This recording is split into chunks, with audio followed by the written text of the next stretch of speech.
खबर छत्तीसगढ़ के बिलासपुर से है, जहां बिलासपुर शहर एक महानगर के रूप में अपनी पहचान के साथ साथ स्मार्ट सिटी के नाम से जाने जाना लगा है। जैसे जैसे शहर का विकास हुआ है, वैसे वैसे इस शहर में ज़मीन के दाम और ज़मीन कारोबार में भी जमकर इजाफा देखने को मिलने लगा। इसी का फ़ायदा उठाने के लिए शहर के कुछ नामी गिरामी भी इस धंधे में कूदकर जमकर मोटी रकम कमाई करने में लग गए।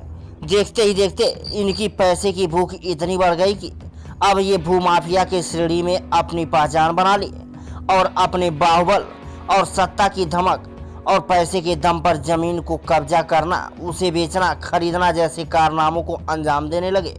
लेकिन इससे भी इनकी भूख शांत नहीं हुई और अब ये लोग जबरन जमीन हथियाने का भी खेल कर रहे हैं।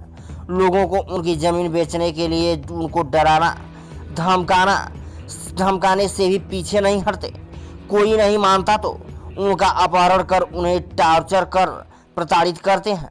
ज़मीन के भूखे ये भूमाफिया को किसी का डर नहीं है, इसलिए खुलेआम ये किसी की भी ज़मीन पर कब्जा कर लेते हैं। ऐसा ही एक मामला शहर के कोतवाली थाने में आया है, जहां दयालबंद का नामी बदमाश एक भूमाफिया के साथ मिलकर माँ बेटे का अपहरण कर लिया और उनके साथ मारपीट कर बलात्कार के झूठे मामले में फंसाने की धमकी देकर उन्हें जबरन अपनी ज़मीन बेचने का दबाव बनाने लगे।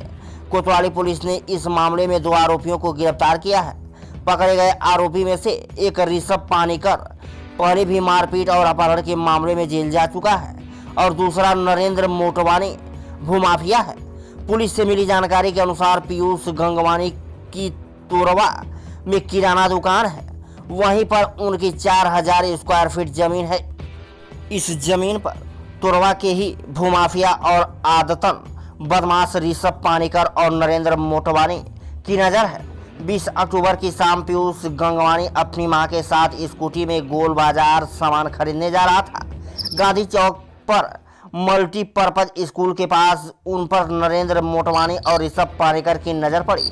माँ बेटे को रोककर उन्होंने बलपूर्वक अपनी कार में बिठा लिया और उन्हें ऋषभ पानीकर के दयालबंद स्थित ऑफिस ले गए, जहां पहले से ही एक युवती मौजूद थी।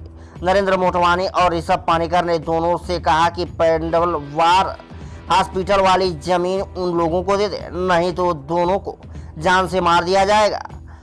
जब पीयूष ने ज़मीन बेचने से मना किया तो दोनों गाली गलौज और मारपीट पर उतारू हो गए।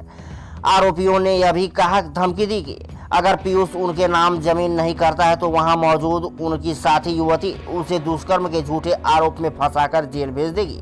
देखा पूरी रिपोर्ट। जो 2 ऋषभ पानीकर को अरेस्ट किया है, इसके अलावा जो अपहरण का मामला है उसमें 2 लोग अभी गिरफ्तार किए गए। अब देखो, जैसे आगे विवेचना में पता चलेगा, हम सभी पक्षों की जांच करेंगे सभी तरफ से। तो अगर लगेगा कि और कोई अपराधी बन सकता है तो उसको भी गिरफ्तार भी करेंगे, अपराधी भी बनाएंगे और पूरी तरह से निष्पक्ष जांच करेंगे। कोतवाली थाने में इसकी जांच हो रही है। सर, जैसे सूचित कोतवाली में इसका मामला दर्ज हुआ है, तो जो दोनों मामले हैं हम सभी मामलों में सभी पक्षों में जांच करेंगे। अगर हमें ये लगा कि कोई और भी इसमें इन्वॉल्व है तो उसके खिलाफ भी कार्रवाई की जाएगी। ये जिला बदर की कार्रवाई के लिए आप लोग प्रपोजल भेज रहे हैं? इसका भी अभी हमने कंफर्म नहीं किया है, लेकिन चूंकि इसके 10 मामले दर्ज हैं तो डेफिनेटली हम ये कर सकते हैं, क्योंकि मैडम का भी, हमारे जो वरिष्ठ पुलिस अधीक्षक मैडम है, उनका भी यही रहता है कि किसी भी जो गुंडा बदमाश है उन पर सख्त कार्रवाई होनी चाहिए। तो डेफिनेटली हो सकता है।